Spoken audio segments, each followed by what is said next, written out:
I thought I was just hired to serve drinks at some fancy party. But when the billionaire host pulled me aside and whispered those 3 words that changed everything, I realized this wasn't just any job. This was the moment my entire life would flip upside down. If you've ever wondered what it's like when your ordinary world collides with extraordinary wealth and unexpected love, stick around because this story will leave you speechless. Make sure to subscribe and hit that notification bell because trust me, you won't want to miss what happens next. You know that feeling when you're drowning in bills and your phone keeps buzzing with overdue notices? That was my life 3 months ago. I'm Lily, and I was barely keeping my head above water as a college student. Between my part-time job at the campus bookstore and weekend shifts at a local diner, I was pulling 16-hour days just to make rent. My textbooks were bought second-hand, my meals were mostly ramen, and my biggest luxury was a $5 coffee once a week. So when my friend Jessica called me about a catering gig that paid 3 times my usual rate, I didn't ask questions. I just said yes. She worked for an upscale catering company that served the elite in our city, and they needed extra hands for what she called the biggest event of the season. All I had to do was wear black, smile politely, and serve champagne to people who probably spent more on their shoes than I made in a month. The address Jessica gave me led to a pair of iron gates that looked like they belonged to a palace. As I drove my beat-up Honda through the winding driveway, my heart started racing. The mansion that came into view was something out of a movie, all white stone and towering windows, with perfectly manicured gardens that stretched as far as I could see. I parked next to luxury cars that cost more than my entire education. Feeling completely out of place in my thrift store blazer, the staff entrance led to a kitchen that was bigger than my entire apartment. Crystal chandeliers hung from the ceiling, and the marble countertops reflected the warm glow of expensive lighting. The other servers were already there, and I could tell from their confidence that they were used to this world. Me, I was trying not to touch anything, afraid I might break something worth more than my annual income. That's when I first saw him. Nathan Blake walked into the kitchen to greet the catering team, and the entire room seemed to shift.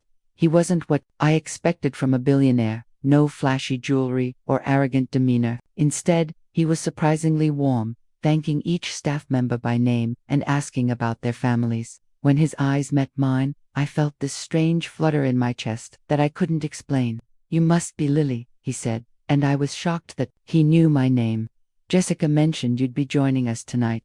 Welcome to my home." His handshake was firm but gentle, and there was something in his smile that made me forget, for just a moment, that we came from completely different worlds. The evening started like any other catering job. I carried silver trays through rooms filled with people who discussed million-dollar deals like I talked about grocery shopping. Their jewelry caught the light as they laughed at jokes I didn't understand, and their designer gowns rustled like whispered secrets. I was invisible to most of them, just part of the background, which was exactly how I preferred it. But Nathan was different. Every time I entered a room, his eyes would find mine across the crowd. When I refilled his glass, he'd thank me with a genuine smile that made my cheeks burn. During the dinner service, he complimented the catering team to his guests, making sure to mention how hard we were working. It was small gestures, but they meant everything to someone like me who was used to being overlooked. But turning point came during the dessert course. I was balancing a tray of champagne flutes when my heel caught on the edge of an antique rug. Time seemed to slow as I felt myself falling, the glasses sliding toward disaster. But before I could hit the ground, strong hands caught me, and I found myself looking up into Nathan's concerned eyes. "Are you all right?" he asked, his voice low and intimate despite the crowd around us. The way he was looking at me, like I was the only person in the room, made my heart skip. "Maybe you should take a break.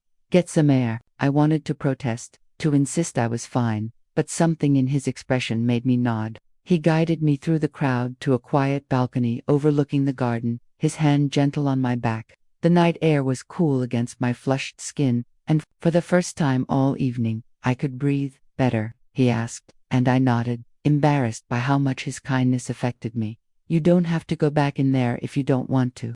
I can speak to the catering manager." "No, I need this job," I said quickly, then immediately regretted how desperate I sounded. But Nathan didn't judge me. Instead, he leaned against the balcony railing, his expression thoughtful. "What are you studying?" he asked, and I was surprised by his genuine interest. We talked for 20 minutes about my literature major, my dreams of becoming a writer, and the challenges of balancing work and school. He listened to every word like it mattered, asking questions that showed he was really hearing me. When the catering manager called for me, I almost didn't want to go back inside. The rest of the evening passed in a blur of stolen glances and small interactions. Nathan would find excuses to be near the serving station, always with a kind word, or a subtle smile just for me. The other servers noticed too, whispering among themselves about the billionaire's unusual interest in the new girl. I tried to ignore their comments, but part of me wondered if they were right. As the party wound down and the last guests said their goodbyes, I helped clean up with the efficiency of someone who'd worked service jobs her entire life.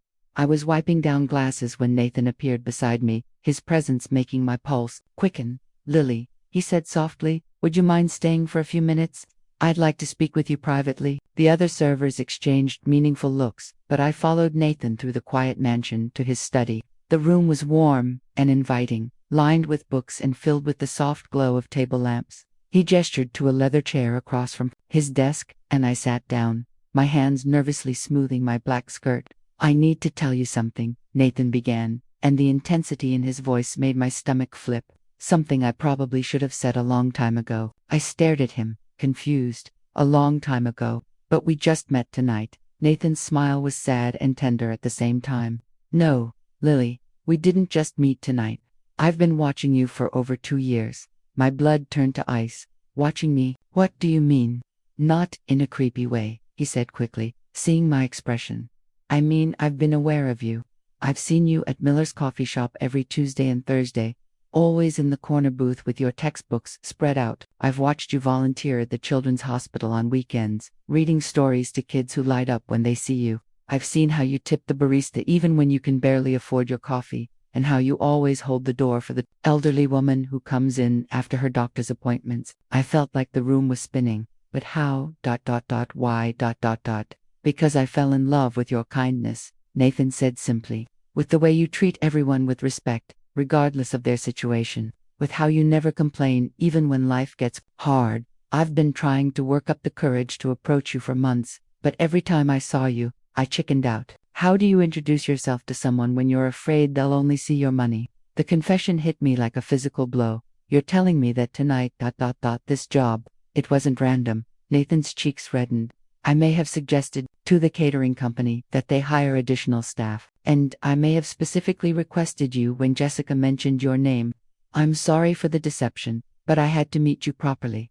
I had to know if the connection I felt was real." I stood up abruptly, my mind reeling. "This is insane. You're a billionaire. I'm nobody. I serve coffee and clean tables and worry about making rent. We don't live in the same world." "But that's exactly why I love you," Nathan said, standing to. "You're real, Lily. You're genuine and kind, and you see people for who they are, not what they have. Do you know how rare that is in my world? Do you know how lonely it gets when you're never sure if people care about you or your bank account?" Tears stung my eyes because I could hear the loneliness in his voice, the vulnerability he was showing me. "Nathan, I don't know what to say. This is all so overwhelming." "Say you'll give us a chance," he said quietly. "Say you'll let me take you to dinner, a real date, not as your employer, but as a man who's been crazy about you for 2 years. Say you'll let me show you that despite our different backgrounds, we might be perfect for each other." I looked at this man who had everything money could buy, and I saw something in his eyes that no amount of wealth could purchase. Hope, raw, honest hope, that I might feel even a fraction of what he felt for me. And in that moment, I realized that maybe fairy tales weren't just stories after all. "Okay," I whispered, and his face transformed with joy. "Yes, I'll give us a chance."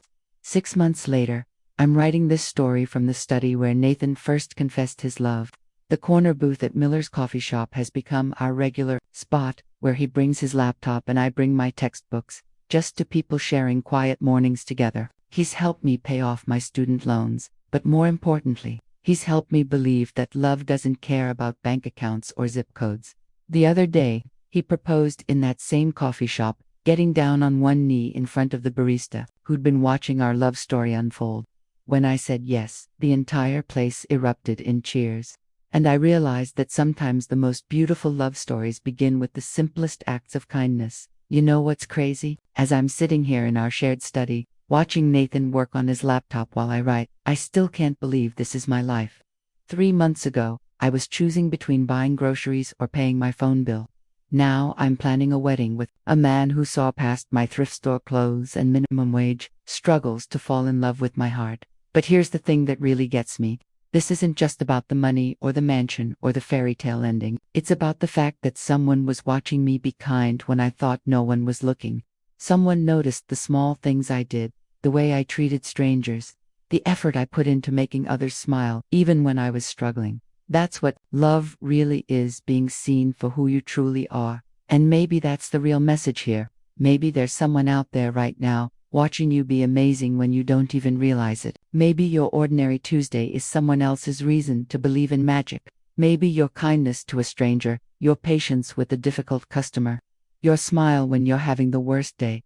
Maybe that's changing someone's world in ways you'll never know. So if this story made you believe in unexpected love, hit that like button and share it with someone who needs to hear that they're ordinary. Life might be more extraordinary than they think. Subscribe for more stories that prove the universe has a way of rewarding good hearts when you least expect it. And tell me in the comments, what small act of kindness did you do today that might have changed someone's world? Because trust me, someone is always watching. And love shows up in the most impossible ways. Your fairy tale might be just one coffee shop visit away.